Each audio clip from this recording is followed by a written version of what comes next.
Ana Júlia foi humilhada no altar, na frente de todo mundo.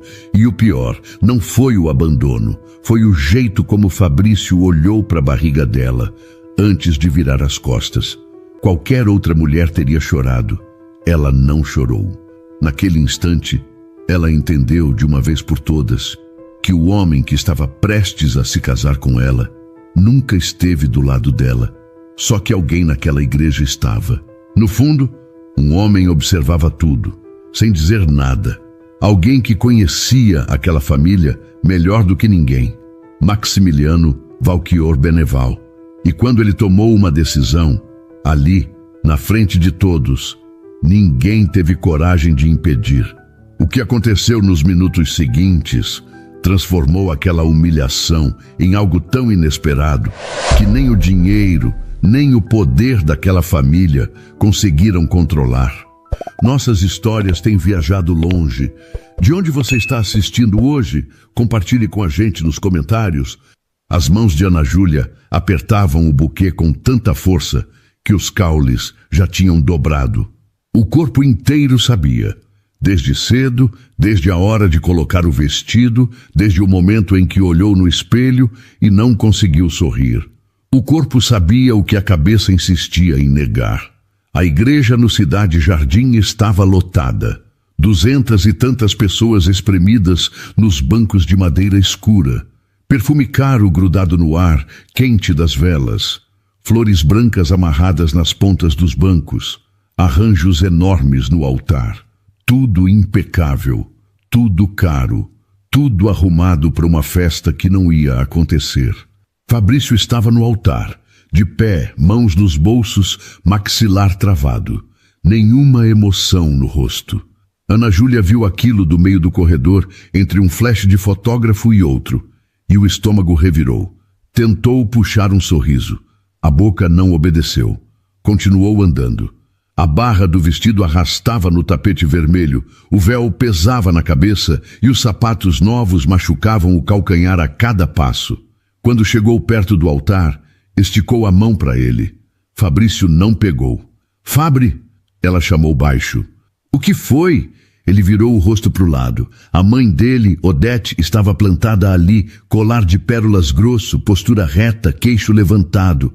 Odete se inclinou no ouvido do filho e disse 3, 4 palavras. Rápido, baixo e pronto.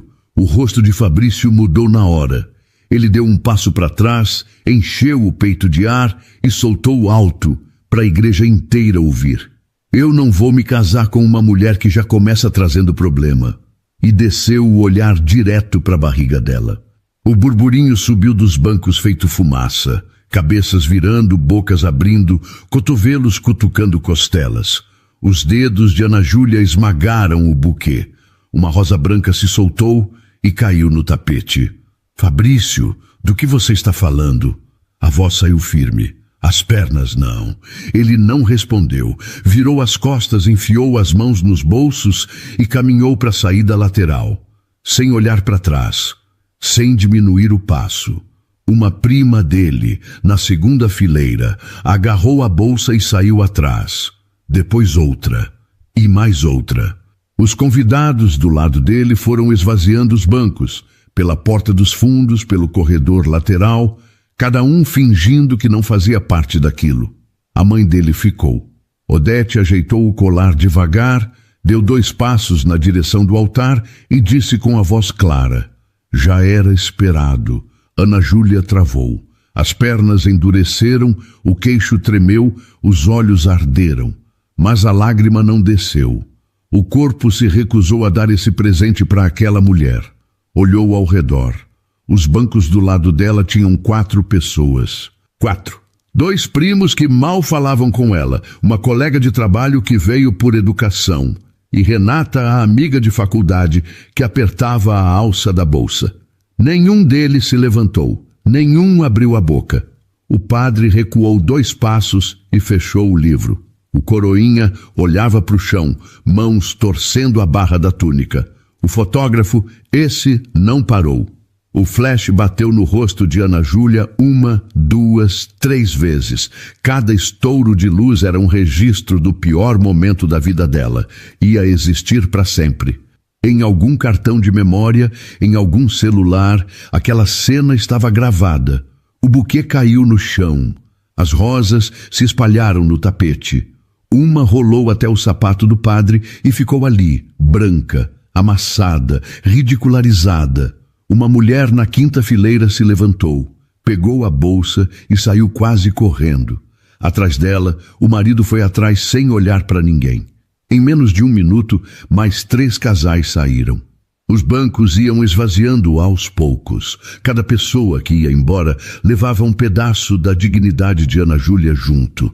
Ela apertou os lábios, passou a mão no véu e puxou o tecido para o lado. O ar saiu dos pulmões devagar. Controlado. Não ia chorar. Não ali. Não na frente dessas pessoas que iam contar a história no almoço de domingo. Foi aí que os olhos dela encontraram um ponto no fundo da igreja. Lado esquerdo, última fileira. Um homem numa cadeira de rodas. Terno escuro, postura reta, expressão séria. Não cochichava com ninguém. Não mexia no celular. Não desviava o olhar. Maximiliano Beneval. Olhando direto para ela, firme, sem pena, sem julgamento. Ana Júlia conhecia aquele rosto. Tinham se cruzado numa reunião de negócios, meses atrás. Ela lembrava porque foi a única pessoa naquela sala que apertou a mão dele direito. Sem aquele toque frouxo, cuidadoso, de quem trata cadeirante como peça de vidro. Falou com ele olhando nos olhos, discutiu números, discordou de uma planilha e pediu café para ele quando o garçom passou. Coisa pequena, coisa que qualquer pessoa decente faria. Mas ele guardou. Agora, naquela igreja virada de cabeça para baixo, era o único par de olhos que não estava assistindo ao espetáculo. Ana Júlia sustentou aquele olhar por 2, 3 segundos. E o que ela fez depois, ninguém ali esperava. Ana Júlia levantou o queixo, puxou os ombros para trás. Arrancou o véu da cabeça com as 2 mãos, uma puxada só, seca, e largou no chão, em cima das rosas espalhadas. 2 grampos caíram junto, fazendo um barulho fino no mármore. E começou a andar. Não para a porta, não para a saída, para o fundo da igreja. Direto na direção de Maximiliano. O salto batia no piso de mármore. Toque, toque, toque. O som cortou as conversas. Os celulares baixaram. Uma mulher na 3ª fileira segurou o braço do marido e apertou. Meu Deus, o que essa menina vai fazer? O marido tentou puxar ela para sentar. Ela não sentou. Ninguém sentou. A igreja inteira estava congelada, os corpos virados na direção daquela mulher de vestido branco, caminhando entre os bancos, com o passo firme de quem já não tem nada a perder. Maximiliano viu ela se aproximar. Não mexeu na cadeira, não ajeitou a postura. Ficou exatamente onde estava, com as mãos apoiadas nos braços da cadeira de rodas e os olhos fixos nela. Ana Júlia parou na frente dele. Os joelhos tremiam por baixo do vestido, mas a voz saiu inteira. Eu sei que parece loucura.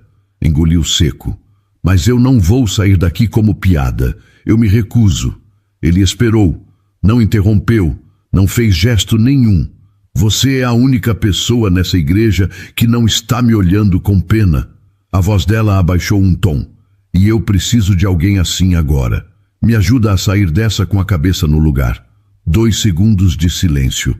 Do lado de fora, um carro buzinou. Maximiliano olhou para ela direto, sem piscar. Eu estou com você. Ana Júlia soltou o ar. As costas desencurvaram. Alguma coisa no peito afrouxou. Não alívio, não ainda, mas o suficiente para ela conseguir pensar de novo. Atrás dela, o barulho recomeçou. Uma prima de Fabrício levou a mão à boca. O fotógrafo, que já tinha guardado a câmera, arrancou ela de volta e começou a disparar. O padre olhou para o coroinha com a cara de quem queria estar em qualquer outro lugar do mundo. Odete, que já caminhava para a saída, parou. Virou o corpo devagar. Isso é ridículo. Soltou, alto. Maximiliano girou a cadeira na direção dela, sem pressa, sem levantar a voz. Ridículo foi o que o seu filho fez, tia Odete. Tia. A palavra atravessou a igreja. As pessoas se olharam. Tia, família. Uma mulher no segundo banco se virou para o marido. Eles são parentes? O marido abriu a boca e fechou. Na fileira de trás, duas mulheres trocaram olhares. Odete apertou os lábios. Ficou ali por mais 3 segundos. 3 segundos em que todo mundo naquela igreja viu a mulher mais poderosa da família Beneval sem resposta. Depois, virou nos saltos e saiu pela porta lateral. O barulho do sapato no piso marcava cada passo, rápido, duro, até sumir. Ana Júlia virou para Maximiliano. Vocês são parentes? Fabrício é meu primo, filho da Odete, lado paterno. Ele falou curto, direto. E eu vim nessa igreja hoje porque não aguentava a ideia de ver uma mulher como você casando com um sujeito como ele. A frase pegou Ana Júlia no meio do peito. Porque em 2 anos de namoro com Fabrício, nenhuma pessoa do círculo dele olhou para ela e viu o que estava errado. As conversas cortadas, os planos desmarcados, os jantares em que ele passava mais tempo no celular do que olhando para ela. Ninguém falou nada. E agora um homem que ela viu uma vez numa sala de reunião tinha enxergado tudo. Ela ficou quieta por uns segundos. Olhou para o altar vazio. Para o padre com o livro fechado, para os bancos onde os convidados que restaram não sabiam se sentavam ou iam embora. O organista tinha os dedos parados sobre as teclas, esperando uma ordem que ninguém dava. Uma criança chorou no fundo da igreja e a mãe saiu carregando ela no colo. Ana Júlia virou de volta para Maximiliano. Engoliu o nó na garganta e falou: então vamos resolver agora. Se você está comigo de verdade. Aqui, agora. Maximiliano não desviou o olhar. Não sorriu. Não hesitou. Estou. Uma mulher no quarto banco apertou a mão no peito. Renata, do outro lado da igreja, levantou da cadeira com os olhos cheios de água e a boca aberta. O padre no altar recuou mais um passo e segurou o livro com as 2 mãos. A igreja inteira prendeu a respiração. E o que veio depois mudou a vida dos dois para sempre. Ana Júlia virou para o altar e caminhou de volta. O vestido arrastando, os saltos marcando cada passo no mármore. Maximiliano veio atrás, rodando a cadeira no mesmo ritmo. O padre ainda estava ali, imóvel, com o livro apertado contra o peito, a cara de quem queria sumir dentro da batina. Padre, Ana Júlia parou na frente dele. Eu quero me casar. Agora. O homem abriu a boca, fechou, abriu de novo. Minha filha, isso não tem documentação, tem preparação, tem... A documentação está pronta. A voz veio de trás. Maximiliano parou a cadeira ao lado de Ana Júlia e tirou um envelope do bolso interno do paletó. Grosso, pardo, cheio de papel. Eu trouxe para assinar como testemunha do casamento do meu primo. Abriu o envelope, puxou os documentos e colocou no púlpito. Identidade, certidão, tudo. O cartório resolve o civil depois. A cerimônia o senhor pode fazer agora. Ana Júlia olhou para ele de canto. Você veio preparado para isso? Eu vim preparado para tudo. Ele arrumou os papéis no púlpito com as mãos firmes. Inclusive para o que aconteceu. O padre olhou para os documentos, depois para os dois, depois para os bancos. 60, talvez 70 pessoas ainda sentadas, todas com o corpo inclinado para frente, todas grudadas naquela cena. Meu filho, eu preciso de 2 testemunhas e vontade dos noivos. Maximiliano cortou. As testemunhas estão aqui. A vontade. O Senhor está vendo. Do fundo da igreja, um homem se levantou. Alto, magro, cabelo grisalho, terno cinza bem cortado. Dr. Eduardo Salgado. Caminhou até o altar com uma calma que contrastava com o caos ao redor. Tirou uma caneta Montblanc do bolso do paletó e colocou na mesa ao lado dos documentos. Eu assino e dou fé. Ana Júlia olhou para o homem sem entender quem era. Maximiliano explicou baixo. Meu advogado. Confia nele. Do outro lado, Renata se levantou do banco. Olhos vermelhos, nariz vermelho, bolsa amassada de tanto apertar. Caminhou até o altar, limpando o rosto com as costas da mão. Ana Júlia chamou. Você fica? Ana. Renata engoliu o choro e plantou o pé do lado da amiga. Eu fico do seu lado até debaixo da terra. O padre esfregou as mãos, olhou para o teto, olhou para o crucifixo, soltou o ar pelo nariz e abriu o livro. A cerimônia começou. Não teve marcha nupcial, não teve entrada, não teve chuva de arroz, não teve discurso decorado. Teve o som dos sapatos se ajeitando no piso, uma tosse lá no fundo e a voz do padre saindo trêmula nas primeiras 3 frases. Mas na 4ª frase, a voz firmou. Maximiliano Valchior Beneval aceita Ana Júlia Pacheco Noronha como sua esposa? Ele olhou para ela, direto, sem desviar. Aceito. Ana Júlia Pacheco Noronha aceita Maximiliano Valchior Beneval como seu esposo? O peito apertou, as mãos suaram, a boca secou, mas a voz saiu clara. Aceito. O padre fechou o livro, fez o sinal da cruz e pronunciou as palavras finais com mais firmeza do que no começo. Renata chorava ao lado, segurando o riso e o pranto ao mesmo tempo. Doutor Eduardo guardou a caneta depois de assinar. Eu vim para ser convidada e virei testemunha, Renata disse baixinho. Do lado de fora, o caos já esperava. Alguém dentro da igreja mandou mensagem para a redação de um jornal. 3 repórteres com microfone, 2 cinegrafistas, um punhado de curiosos na calçada. Os flashes começaram antes de Ana Júlia pisar na rua. Um repórter enfiou o microfone na frente da cadeira de rodas. Senhor Beneval, o que aconteceu aí dentro? Isso foi desespero? Maximiliano parou. Olhou para o repórter. Isso foi escolha. A voz saiu baixa, sem pressa. E agora, se o senhor dá licença, eu vou levar minha esposa para casa. Minha esposa. Ana Júlia ouviu aquilo e o estômago se revirou. Não de medo, de outra coisa. Uma coisa que ela não esperava encontrar naquele dia. O carro esperava na esquina. Sedã preto, vidro escurecido, motor ligado. O motorista desceu, ajudou Maximiliano a entrar, dobrou a cadeira e guardou no porta-malas. Ana Júlia entrou pelo outro lado. A porta fechou. O barulho sumiu. Dentro do carro, ela olhou para ele e disse quase num fio de voz. Obrigada. Ele encostou a cabeça no banco. Fechou os olhos por 2 segundos. Abriu. Não me agradece ainda. A gente mal se conhece. O carro saiu devagar. São Paulo corria do lado de fora. Buzina, prédio, semáforo, e ali dentro 2 pessoas que mal se conheciam tinham acabado de amarrar as vidas uma na outra. O carro virou na Faria Lima e entrou no trânsito da tarde. São Paulo travada, buzina de todo lado, o sol descendo atrás dos prédios. Dentro do carro, nenhum dos 2 falou por uns 5 minutos. Ana Júlia olhava pela janela, o reflexo dela no vidro escuro. Vestido de noiva, maquiagem borrada no canto do olho, cabelo saindo do penteado. Casou com um homem que viu 2 vezes na vida. Se alguém contasse isso para ela 1 semana atrás, ela teria rido na cara da pessoa. Você está quieta, Maximiliano disse sem virar a cabeça. Estou tentando entender o que eu fiz.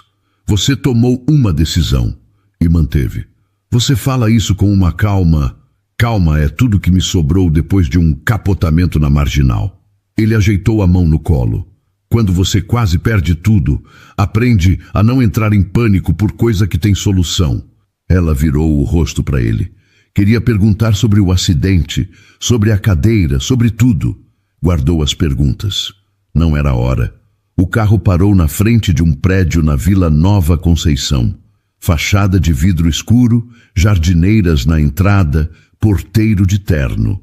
O homem abriu a porta com um "Boa noite, senhor Beneval", e travou quando viu Ana Júlia de vestido de noiva saindo do outro lado. Engoliu a surpresa e abriu caminho. O elevador subiu até o 12º andar. Porta aberta. Apartamento grande, pé direito alto, janelões com a cidade inteira brilhando lá embaixo. Móveis escuros, linhas retas, nada fora do lugar. Nenhuma foto na estante, nenhuma almofada amassada no sofá. nenhum sinal de que alguém vivia ali de verdade. Maximiliano entrou na frente, rodou a cadeira pela sala e apontou para o corredor. Quarto principal, última porta à direita. Fica lá, eu fico no outro. Ana Júlia não se mexeu. Ficou ali, no meio da sala, de vestido de noiva, com a bolsa na mão e os pés doendo dentro dos sapatos. Max, ele parou. Eu preciso que você me diga uma coisa. E preciso que seja verdade. Ele girou a cadeira. Ficou de frente para ela. Por que você fez isso? Eu já disse. Disse por cima. Agora me diz de verdade. Sem resposta bonita. Ele ficou quieto. Passou a mão na roda da cadeira devagar, para frente e para trás. Olhou para a janela. Depois de volta para ela. Eu fui naquela igreja porque não aguentava a ideia de ver você casando com o Fabrício. A voz saiu baixa, sem nenhum enfeite. Meu primo é um covarde, sempre foi. Eu vi ele tratando você na festa de noivado. Você rindo, tentando puxar conversa e ele no celular te ignorando na frente de todo mundo. Naquele dia, eu já quis falar. Não falei. Hoje, quando ele fez o que fez, eu pensei, se eu ficar parado de novo, vou carregar isso comigo pro resto da vida. Ana Júlia engoliu o nó que subiu pela garganta. Eu não te pedi para se casar comigo. Não pediu, pediu ajuda. E essa foi a ajuda que eu tinha para dar. O ar ficou pesado na sala. Do lado de fora, uma ambulância passou com a sirene ligada. O som entrou pelas janelas e saiu, deixando o apartamento mais quieto do que antes. Isso aqui é um acordo. Ele continuou. Enquanto fizer sentido para os dois, a gente segue. Sem cobrança, sem obrigação. Você tem o quarto, tem a casa, tem o carro. Se um dia quiser ir embora, vai. Eu não vou segurar ninguém. Ela concordou com a cabeça devagar. Tem comida na geladeira. Ele completou. Fica à vontade. E saiu pelo corredor, sem olhar para trás. A porta do quarto dele fechou com um clique baixo. Ana Júlia ficou sozinha na sala. Tirou os sapatos. Os pés estavam vermelhos, inchados, marcados pela costura do couro novo. Sentou no sofá e encostou a cabeça no estofado frio. O celular vibrou no bolso do vestido. Renata. Amiga, pelo amor de Deus, você está bem? Estou num lugar seguro. Seguro? Ana, você casou com um homem que mal conhece? A internet está pegando fogo, estão postando foto sua, vídeo do altar, tudo. O estômago embrulhou. Rê, eu não consigo pensar nisso agora. Ele está te tratando bem? Fala a verdade. Ana Júlia olhou para o corredor vazio, para o quarto preparado para ela, para a geladeira cheia, para o silêncio do apartamento que não era ameaça, era espaço. Em 2 horas, ele me tratou melhor do que o Fabrício em 2 anos. Renata ficou muda do outro lado. Depois, soltou o ar. Qualquer coisa mesmo, você me liga. Ana Júlia desligou. Ficou olhando para o teto branco, alto, distante. Passou a mão na barriga. A voz saiu mais firme do que ela esperava. E naquela hora, mesmo sem saber o que viria, ela acreditou em si mesma. Já era o bastante para dormir. Na primeira manhã, Ana Júlia acordou às 5h40 com o coração disparado, sem saber onde estava. O travesseiro era macio demais, o lençol cheirava a lavanda e pela janela entrava uma claridade diferente da que ela conhecia.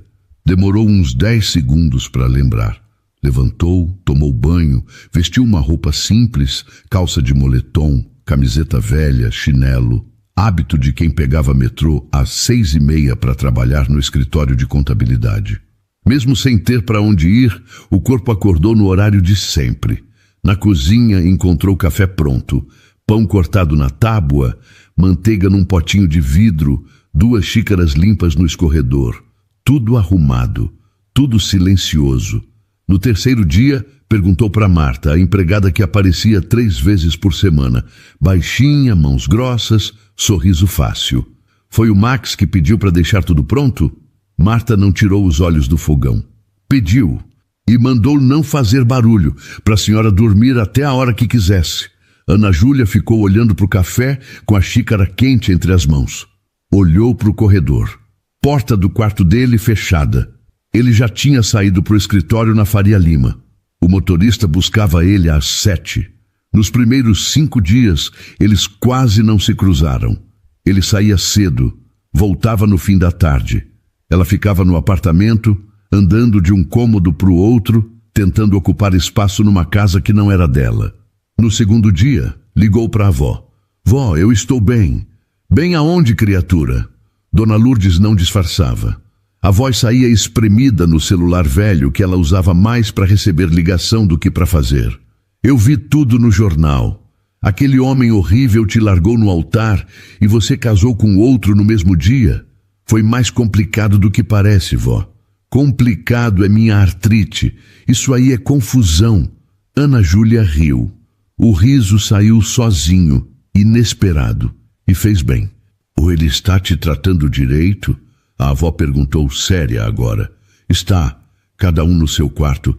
Ele não encosta em mim, não cobra nada. Deixa comida, carro, tudo. Homem que não pede nada ou é muito bom ou está esperando o momento certo. A senhora desconfia de tudo. Eu sou velha, já vi de tudo. Dá no mesmo. Ana Júlia desligou com um sorriso na boca e uma coceira na cabeça. A avó tinha razão. Tanta generosidade sem cobrança não encaixava em nada que ela conhecia. Até sexta-feira. Maximiliano chegou mais cedo. O barulho da cadeira no corredor fez Ana Júlia levantar os olhos da revista velha que tinha achado na estante. Uma edição de 2020 de uma revista de negócios, com a foto dele na capa. Mais magro, mais novo, de pé. Ela fechou a revista rápido e enfiou embaixo da almofada. Oi, disse sem jeito. Oi, jantou? Ainda não. Quer japonês? Tem um aqui perto que entrega rápido. Pode ser. Ele pegou o celular, fez o pedido e guardou. Eu pedi salmão grelhado e edamame. E se eu gostar de feijoada? Aí amanhã eu peço feijoada. Ela deu um sorriso. Comeram na mesa da cozinha, um de frente para o outro. Sem televisão, sem celular. Ele usava o hashi com cuidado, os dedos firmes, mãos grandes, uma cicatriz fina no dorso da esquerda. Ela reparou e ficou com vontade de perguntar, mas perguntou outra coisa. O acidente. Como foi? Ele largou o hashi no prato. Devagar. Olhou para ela. Marginal Pinheiros. 3 anos atrás. Um caminhão invadiu a pista e eu capotei 2 vezes. Falou curto, no mesmo tom de quem fala do trânsito. Perdi o movimento das pernas. Eu sinto muito. Não precisa. Eu estou vivo e descobri que pena não resolve problema nenhum. Ana Júlia ficou quieta, rodando o hashi entre os dedos. Você é sempre assim? Assim como? Direto, sem enrolação. O canto da boca dele levantou. Só um pouquinho. A cadeira de rodas tira a paciência para conversa fiada. Quando você perde as pernas, descobre rápido o que importa. Ela largou o hashi no prato e olhou para ele, de verdade, sem desviar. Naquele instante, viu uma coisa diferente. Não o empresário da revista, não o homem da cadeira de rodas. Viu um sujeito que tinha perdido muito e ainda assim estava ali, de pé, do jeito dele. Depois do jantar, ele foi para o quarto. Ela ficou na cozinha. O prato dele, limpo. O dela, pela metade. Pensou em Fabrício, que em 2 anos de namoro nunca sentou para jantar sem o celular na mão. Nenhuma vez. As semanas foram passando e a rotina se montou sozinha, sem combinado. Ana Júlia acordava cedo, tomava café, andava até o Ibirapuera e voltava antes do almoço. Maximiliano saía de manhã para o escritório e chegava no fim da tarde. Os jantares juntos viraram um hábito. Nenhum dos dois marcou, nenhum dos dois desmarcou. Simplesmente aconteceu. Ela reparava nos detalhes. A temperatura do ar-condicionado sempre certa quando ela voltava da caminhada. Nem frio demais, nem quente. Uma manta nova apareceu dobrada no sofá, daquele tecido macio que ela passava a mão sem perceber. As frutas na geladeira mudaram. Saíram as que ela não comia e ficaram só as que ela pegava. Ninguém perguntou, ninguém explicou. Uma noite, ela abriu o armário do banheiro e encontrou um creme para estrias. Nem tinha comentado com ele que a barriga estava coçando. Mas nem tudo era conforto. O celular de Ana Júlia tocava todo dia com mensagem de número desconhecido. Gente querendo saber se era verdade, se ela estava bem, se podia dar entrevista. Ela apagava tudo sem ler. Mas uma noite, antes de dormir, abriu uma por engano. Oportunista. Casou com deficiente por dinheiro.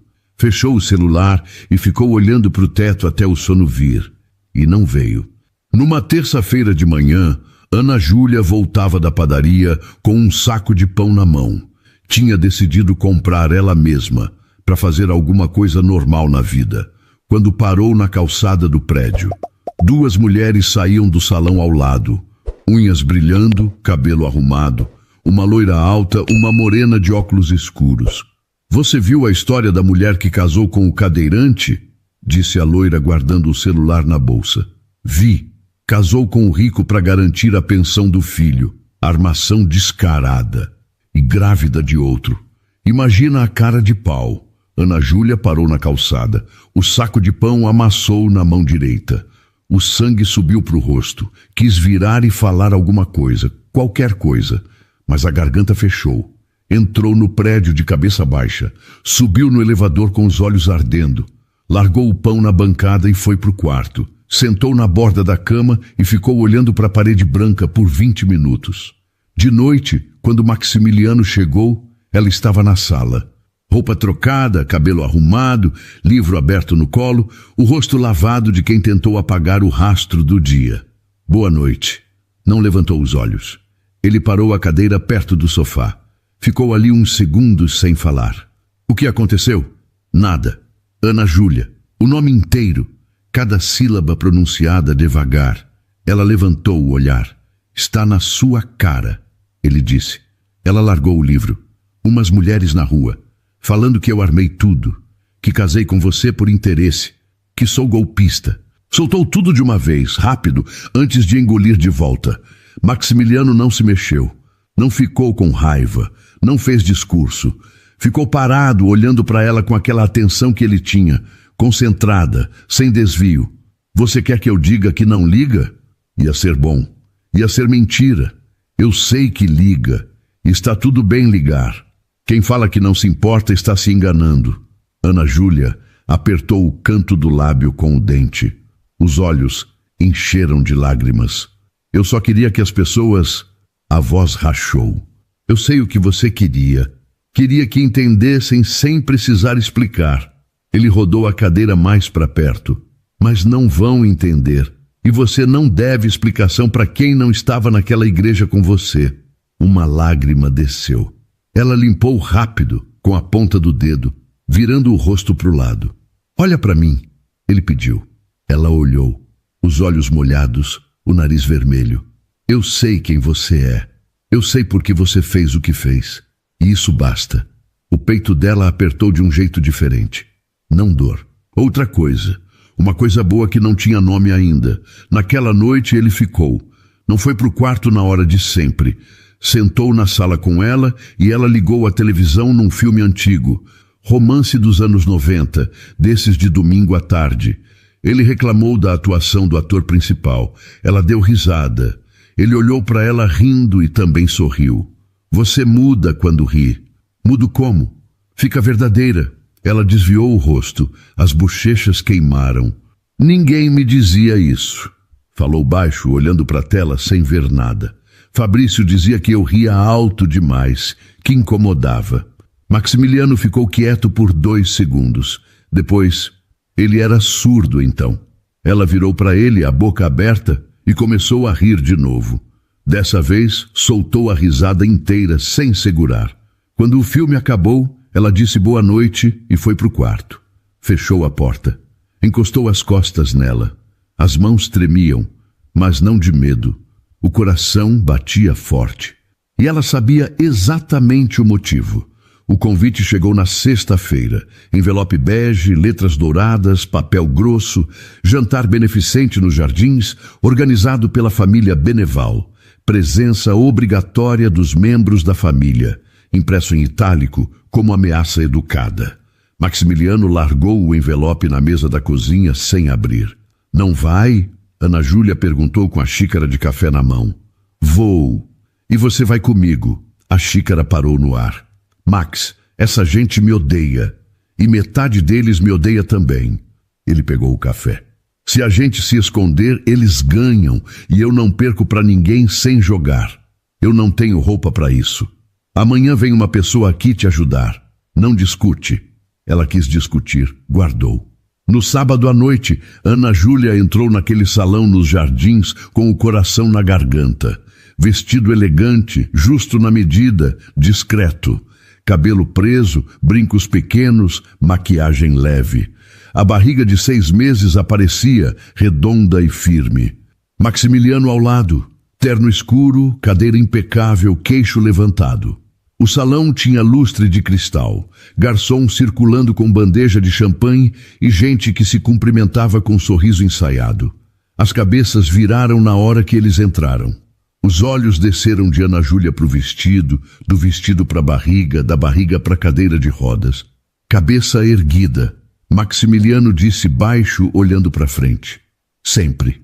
Ela obedeceu. Levantou o queixo e andou ao lado dele. Os primeiros minutos passaram. Cumprimentos formais, apertos de mão mornos, conversas sobre nada. Um casal perguntou a Maximiliano sobre o mercado. Uma mulher elogiou o vestido de Ana Júlia com um sorriso tão forçado que até os lábios repuxaram errado. Depois veio Odete. Apareceu pelo lado esquerdo vestido vinho, mesmo colar de pérolas, taça de vinho branco na mão. Parou na frente deles e olhou para Ana Júlia de cima a baixo. Devagar, milímetro por milímetro. Maximiliano, cumprimentou o sobrinho com um gesto seco de cabeça. E você, a noiva abandonada. Risadas abafadas ao redor. Alguém tossiu para disfarçar. Ana Júlia cravou as unhas na palma da mão. Esposa, Maximiliano corrigiu. O nome dela é Ana Júlia e ela é minha esposa. Odete tomou um gole do vinho, lento. Querido, todo mundo nesse salão sabe como esse casamento aconteceu. Não precisa fingir. O salão baixou o volume.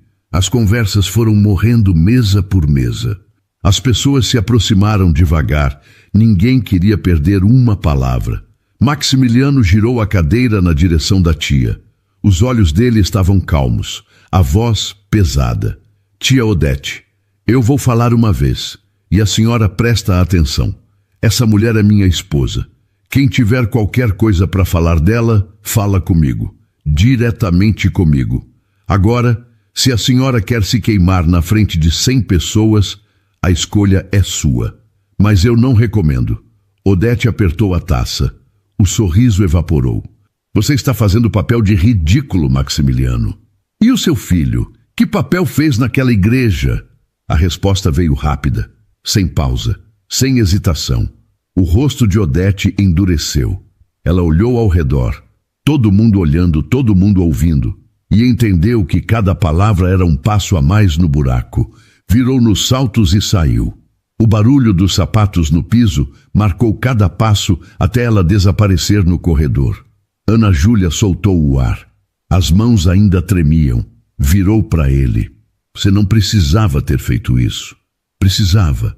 Por quê? Porque você é minha esposa. E ninguém vai te tratar assim na minha frente. Nem tia, nem primo, nem ninguém. A frase entrou nela e ficou. Desceu devagar. Esquentou por dentro. Ocupou um espaço que estava vazio há tempo. Um garçom passou com uma bandeja de champanhe. Ana Júlia pegou uma taça, mas não bebeu. Ficou segurando, olhando para o salão. As mesas redondas com toalha branca, os arranjos de flores, as pessoas que minutos atrás estavam assistindo ao vivo o poder da família Beneval rachar na frente de todo mundo. Uma mulher de vestido azul se aproximou com um sorriso tímido. Ana Júlia, eu sou a Cláudia, prima do Max, pelo lado da mãe. Estendeu a mão.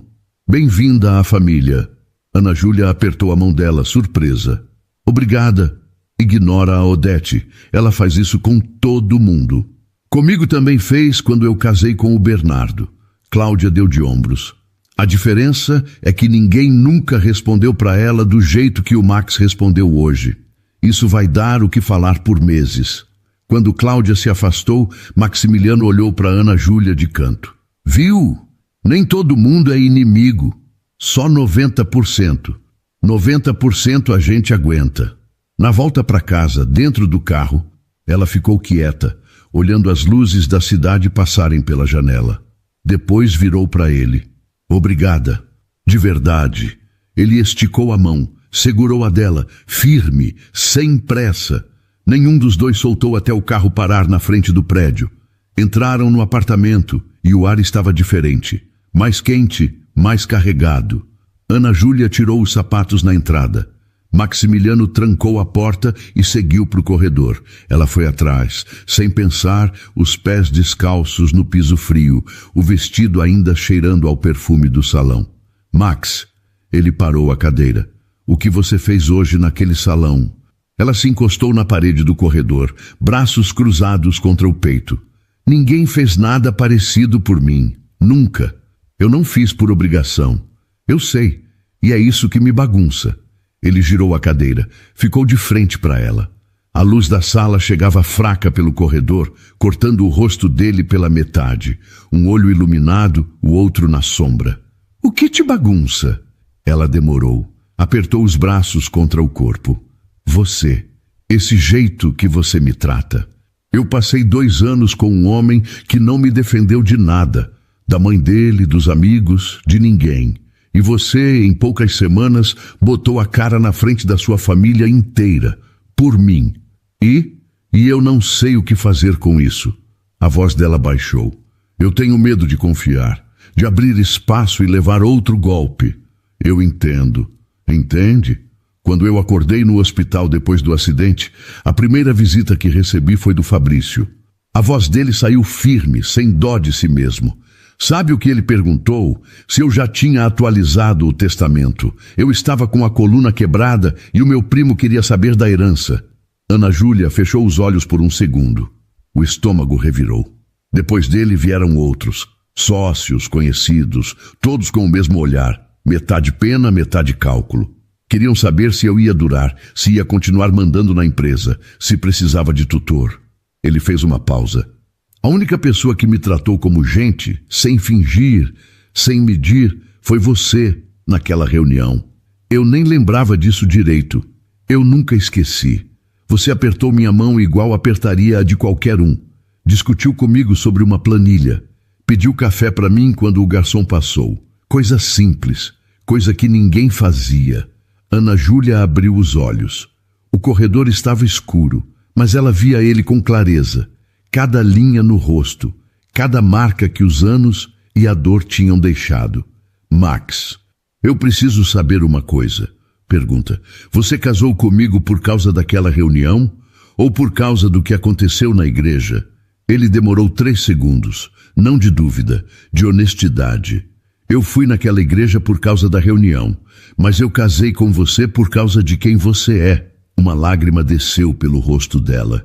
Ela limpou com a ponta dos dedos, virando o rosto para o lado. Mas ele viu. Vem cá. Ela se abaixou. Devagar. Os rostos ficaram na mesma altura. A respiração dos dois se encontrou no escuro do corredor. Maximiliano levantou a mão e segurou o rosto dela. A palma quente na bochecha. O polegar perto da orelha. Firme, mas sem pressa. Esperou. 1 segundo. 2. Ela não recuou. Ele se inclinou e a beijou. Devagar. A boca dele na dela, quente, firme, com gosto de café e de decisão. Ela fechou os olhos e colocou a mão no peito dele, o coração batendo rápido debaixo do tecido do terno. Ele também estava nervoso. A boca dela se curvou num sorriso no meio do beijo. Quando se separaram, ela ficou ali, agachada na frente dele, testa encostada na testa dele. Desde a igreja, ela disse baixo. Desde a igreja eu queria saber como era isso. E como é? Ela abriu os olhos. Olhou para ele de perto, tão perto que via cada detalhe, cada linha, cada cicatriz. É como chegar num lugar que eu não sabia que existia. Ele apertou a mão que segurava o rosto dela. Passou o polegar na bochecha molhada. Eu também não sabia, ele disse baixo. Achei que isso não era para mim. Ela levantou a mão e segurou a dele. Apertou. Ficaram ali, no corredor escuro, testa com testa, mão com mão, sem pressa de ir para lugar nenhum. Naquela noite, ele não foi para o quarto dele. Ficaram na sala, no sofá, ela encostada nele, a mão dele na barriga dela. O bebê chutou uma vez, duas. Maximiliano ficou parado, com a palma aberta sobre a barriga, sentindo cada movimento. Os olhos arregalados, a boca entreaberta. Ele é forte, disse baixo. Puxou a mãe, ela respondeu. Ele olhou para ela de canto. Disso eu não tenho dúvida nenhuma. Ela riu e encostou mais o corpo nele. Ele passou o braço por cima do ombro dela e os dois ficaram ali, com a cidade apagando as luzes do outro lado da janela e o bebê chutando entre eles, lembrando que a vida continuava, que era boa, que valia a pena. O interfone tocou numa quarta-feira de manhã. Ana Júlia estava na cozinha cortando uma maçã, faca na mão direita, a outra mão apoiando a barriga de 7 meses, quando Marta a atendeu. Dona Ana, tem um moço aqui embaixo. Fala que é o Fabrício. A faca parou no ar. Fala que eu não estou. Marta saiu, voltou meio minuto depois. Ele disse que espera, que precisa falar com a senhora. Ana Júlia largou a faca na bancada. Olhou para a maçã pela metade. Olhou para a barriga. Olhou para a porta. Pensou em ligar para o Max. Pensou em chamar o Dr. Eduardo. Pensou em fingir que não era com ela. Não fez nada disso. Manda subir. Marta arregalou os olhos, mas não discutiu. Fabrício entrou no apartamento olhando para tudo. Para os móveis, para o pé direito, para a vista. Os olhos iam de um canto para o outro, medindo, calculando. Estava magro, olheiras fundas, cabelo sem corte, barba por fazer. A camisa social amarrotada e uma calça jeans puída, longe do terno que vestia no dia da igreja. Ana, eu preciso conversar. Ela ficou do outro lado da bancada da cozinha. Não ofereceu café. Não ofereceu cadeira. Cruzou os braços por cima da barriga. Fala. Ele passou a mão no cabelo. Olhou para o chão. Olhou para ela. Eu errei. Sei que errei. O que eu fiz na igreja eu não devia. Minha mãe ficou na minha cabeça. Falou que o bebê ia ser problema. Que a família ia falar que eu estava jogando tudo fora. E eu fui fraco. Foi. A palavra saiu seca, sem raiva, sem drama. Fato. Ele piscou. Ana, me escuta, eu quero consertar, eu quero... Não. Antes dele terminar a frase, antes dele respirar, Fabrício recuou meio passo. Ana, eu escutei. Ela cortou. 2 anos. Escutei quando você desmarcava nossos planos porque sua mãe tinha opinião. Escutei quando ela me tratava como empregada nos almoços de domingo e você olhava para o celular.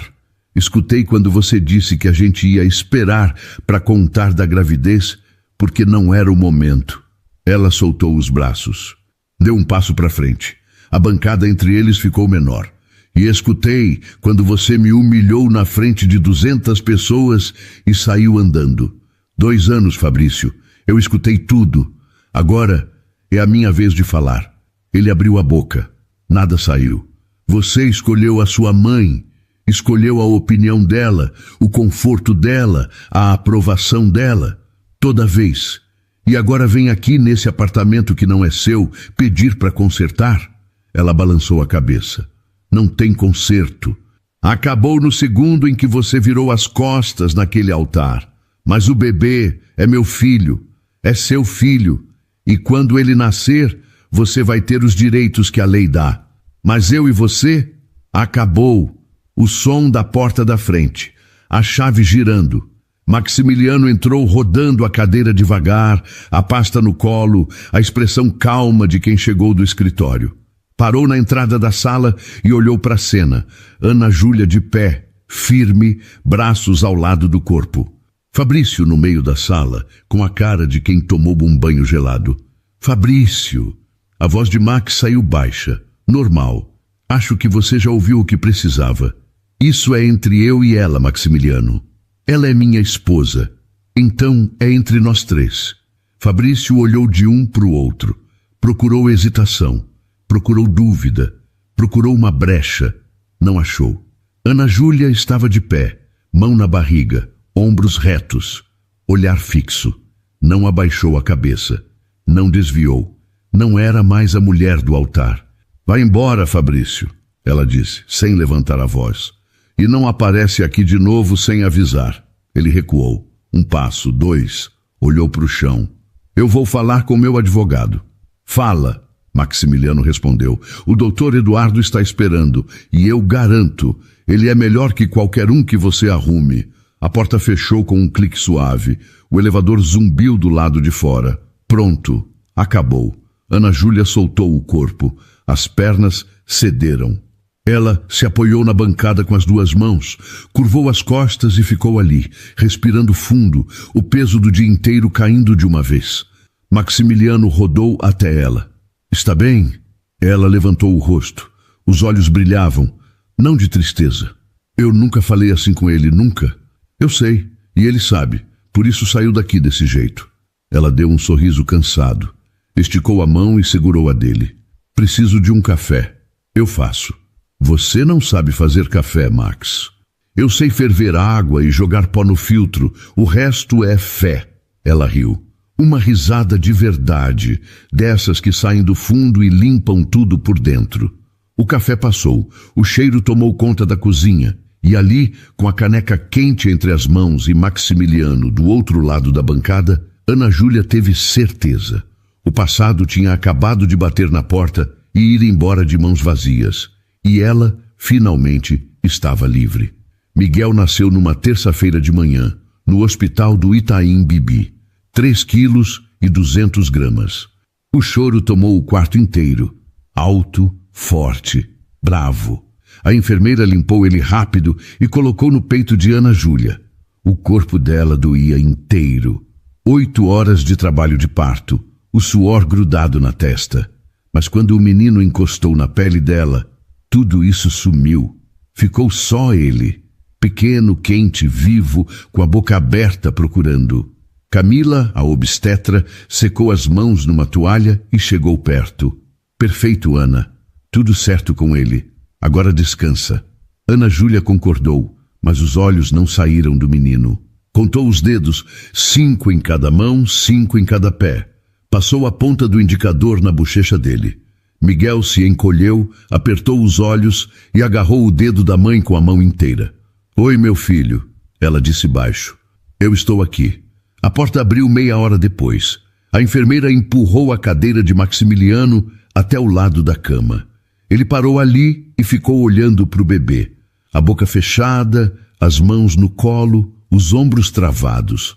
Quer segurar? Ana Júlia perguntou. Ele não respondeu na hora. A mão direita foi até a roda da cadeira, apertou, voltou para o colo. Max, quer segurar o Miguel? Eu nunca segurei um recém-nascido. Ninguém nasce sabendo. Abre os braços. Ele abriu. Devagar. Ela colocou o bebê no colo dele, ajeitando a cabeça no vão do braço. Miguel se encaixou ali e parou de se mexer. Os olhinhos fecharam. O corpo relaxou. Maximiliano ficou paralisado. Olhava para o rosto do menino com uma atenção que Ana Júlia nunca viu nele, nem nas reuniões, nem nos enfrentamentos com Odete, em lugar nenhum. As mãos grandes envolviam aquele corpo pequeno com um cuidado exagerado. Os dedos abertos, o polegar encostando de leve na bochecha do bebê. O queixo dele tremeu, só um instante, rápido, quase invisível. Ele apertou o maxilar, engoliu seco e levantou o olhar para ela. Ele é seu, Ana Júlia disse. Se você quiser, ele é seu. Maximiliano apertou o bebê contra o peito. Ele fechou os olhos e por um longo tempo o único som no quarto de hospital era a respiração curta do pequeno Miguel. Quando ele finalmente levantou o rosto, os olhos que costumavam ser frios e duros nas reuniões de negócios estavam com lágrimas.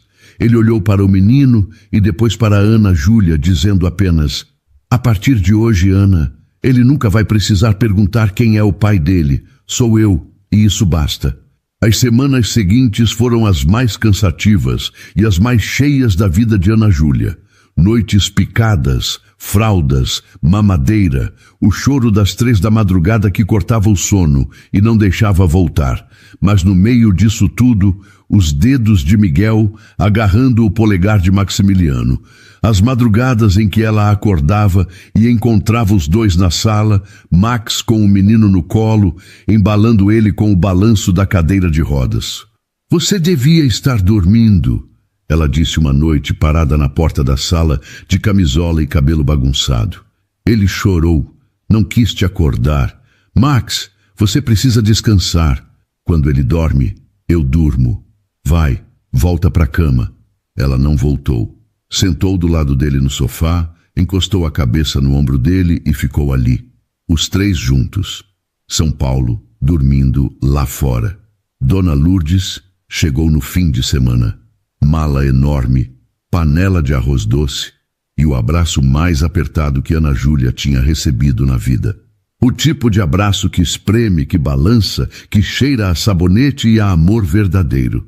Deixa eu ver esse menino, a avó disse, antes de tirar o sapato. Pegou Miguel no colo com a segurança de quem já criou 5 filhos e ajudou com 10 netos. O bebê olhou para ela e ficou quieto. Dona Lourdes acariciou a bochecha dele com o polegar. Tem o nariz da mãe. Olhou para Maximiliano. E o jeito de olhar vai ser desse aqui. Max levantou uma sobrancelha. O jeito de olhar, Dona Lourdes? Firme, sem desviar. Ela ajeitou Miguel no braço. Esse menino vai ter a força do pai que ficou, não do que fugiu. Ana Júlia sentou do lado da avó. Vó, eu preciso te dizer uma coisa. Diz, filha. Eu estou feliz, de verdade. Não é acordo, não é arranjo. Eu amo ele, vó. Dona Lourdes olhou para Maximiliano. E você, moço? Ele olhou para Ana Júlia. O mesmo olhar do fundo da igreja, firme, sem desvio. Mas agora, com uma coisa a mais. Uma coisa que não estava lá antes. Eu amo ela. E amo esse menino. E vou cuidar dos 2 enquanto eu viver. Dona Lourdes sorriu. Ajeitou o bisneto nos braços. Então está certo. Agora vai buscar um prato de arroz doce para mim, que eu vim de longe e estou com fome. Ana Júlia riu. Max riu. E Miguel, no colo da bisavó, dormiu tranquilo, sem saber que ali, naquela sala, a família dele tinha acabado de se completar. De noite, com a avó dormindo no quarto de hóspedes e Miguel quieto no berço, Ana Júlia segurou o rosto de Maximiliano com as 2 mãos e o beijou. Devagar, com certeza. Obrigada por ter ficado, ela disse, testa na testa dele. Obrigado por ter me escolhido. O apartamento que antes era frio e vazio, agora tinha barulho de bebê, cheiro de arroz doce e 2 corações que escolheram ficar. O Parque Ibirapuera estava cheio naquele domingo. Famílias na grama, crianças correndo, cachorros puxando coleira, vendedor de água de coco gritando preço. O sol castigava, mas a sombra das árvores grandes resolvia para quem sabia escolher o canto certo. Miguel corria atrás dos pombos com a alegria de quem acha que o mundo inteiro é quintal. 3 anos, cabelo escuro, olhos grandes, sorriso fácil. Tropeçou numa raiz, caiu de joelhos, olhou para a mãe com cara de espanto e levantou sozinho, sacudiu a bermuda e voltou a correr. Mãe, olha o pombo, gritou apontando para um que nem se mexeu. Estou vendo, filho. Não puxa o rabo dele. Ana Júlia estava no banco de madeira, óculos de sol, garrafa de água na mão, calça jeans, blusa branca, sandália rasteira. 32 anos, sem maquiagem, sem produção. O cabelo solto batendo no ombro. Maximiliano do lado, na cadeira de rodas. Camisa polo azul, a mesma postura reta de sempre. Mas quem olhasse com cuidado ia notar. As linhas ao redor dos olhos tinham mudado. Não eram de cansaço. Eram de quem ri mais do que antes. Ele vai espantar todos os pombos do parque, Max disse. acompanhando o filho com os olhos. Puxou a bisavó. Dona Lourdes espantava galinha no quintal com 3 anos de idade. Isso explica muita coisa. Ela deu um tapa leve no braço dele. Ele segurou a mão antes que voltasse. Miguel apareceu correndo. Bochechas vermelhas, joelhos sujos de terra, sem fôlego. Pai, me leva naquela árvore grande. Qual? Aquela! Apontou para uma árvore enorme do outro lado do gramado. Sobe aqui. Miguel escalou o colo do pai. Perna por cima, mão no ombro. Se ajeitou no colo e agarrou o braço de Max com as 2 mãos. Vai, pai! Maximiliano empurrou a cadeira com força. O menino jogou a cabeça para trás e gargalhou com o vento no rosto. Ana Júlia ficou no banco, olhando os dois se afastarem pelo caminho de cimento, a cadeira de rodas balançando, a risada do filho chegando cada vez mais distante. Pegou o celular. Uma mensagem do Dr. Eduardo. O processo de adoção foi aprovado. Miguel agora é oficialmente Noronha Beneval. Parabéns. Leu uma vez. 2. Na terceira, as letras embaçaram. Maximiliano voltou com Miguel dormindo no colo. A boca aberta, os dedos agarrados na camisa do pai, o rosto virado para o sol. Vencido pelo cansaço. Ana Júlia limpou os olhos com as costas da mão e mostrou a tela do celular. Ele leu. Ficou quieto. Olhou para o menino dormindo no colo. Passou a mão nas costas do filho, devagar, com o mesmo cuidado daquela primeira vez no hospital. Max! Ele levantou o rosto. Os olhos estavam vermelhos. Ele já era meu filho, disse, a voz grossa. O papel só concordou. Ana Júlia encostou a cabeça no ombro dele. O menino entre os dois, dormindo sem saber que o mundo tinha acabado de assinar o que já existia há 3 anos. Ela passou a mão no cabelo de Miguel, macio, escuro, cheirando a protetor solar e grama. Sabe o que eu penso às vezes? Ela disse baixo. O quê? Que se o Fabrício não tivesse feito o que fez naquele dia, nada disso existiria. Nem nós dois, nem essa família. Max ficou quieto por uns segundos. Depois, então é a única coisa que eu agradeço ao meu primo. Ela riu. E o riso acordou Miguel, que abriu os olhos, viu o rosto do pai e se aconchegou de novo, fechando os olhos com a confiança de quem sabe exatamente onde está. Ficaram ali um tempo, o parque barulhento ao redor, gente passando, vida seguindo. Ninguém olhou 2 vezes para eles. Ninguém reconheceu a mulher que foi abandonada no altar ou o homem na cadeira de rodas que virou manchete. Eram mais uma família num domingo de sol. E era exatamente isso que queriam ser. Vamos para casa? Ana Júlia perguntou, ajeitando o cabelo atrás da orelha. Vamos. Dona Lourdes disse que ia fazer arroz doce. De novo? Ela diz que arroz doce resolve tudo. E resolve. Até agora não errou. Ela riu. Levantou do banco, pegou a bolsa e andou ao lado da cadeira dele. O cimento do parque passava embaixo das rodas com aquele barulho baixo e constante. Miguel dormia no colo do pai com o rosto virado para o sol. Tranquilo, solto, do jeito que só criança que se sente segura consegue dormir. Na saída do parque, Ana Júlia parou. Olhou para trás, para o gramado, para os pombos, para a árvore grande. O que foi? Max perguntou. Ela olhou para ele, para o filho, para o céu de São Paulo, que naquele domingo estava mais limpo do que o normal. Nada. Sorriu. Só estou olhando para minha vida. Ele esticou a mão. Ela segurou. E os 3 foram para casa. Minha querida ouvinte, sabe, enquanto eu escrevia essa história para vocês, fiquei pensando em quantas vezes a vida tenta nos deixar no chão, como se fôssemos aquelas rosas amassadas no tapete da igreja. Mas a Ana Júlia nos ensinou uma coisa preciosa. A nossa dignidade não depende de quem vai embora, mas de quem a gente escolhe ser quando a porta se fecha. O Maximiliano não trouxe apenas um sobrenome ou uma casa bonita. Ele trouxe o que muitas de nós passamos a vida inteira procurando. O respeito que não precisa de barulho. Ele olhou para uma mulher ferida e viu uma rainha. Ele olhou para um filho que não era dele e viu o seu próprio futuro. Às vezes, a gente gasta anos tentando consertar pessoas que não querem ser curadas, como o Fabrício. Mas o verdadeiro milagre acontece quando a gente para de aceitar migalhas e entende que o amor de verdade é calmo, é seguro e, acima de tudo, é uma decisão de ficar. Se você está passando por um momento de igreja vazia na sua vida, lembre-se, o que parece ser o fim pode ser apenas o caminho livre para alguém de verdade finalmente chegar. Espero que essa história tenha aquecido o coração de vocês tanto quanto aqueceu o meu. Um beijo carinhoso, fiquem com Deus e até a nossa próxima conversa aqui no canal.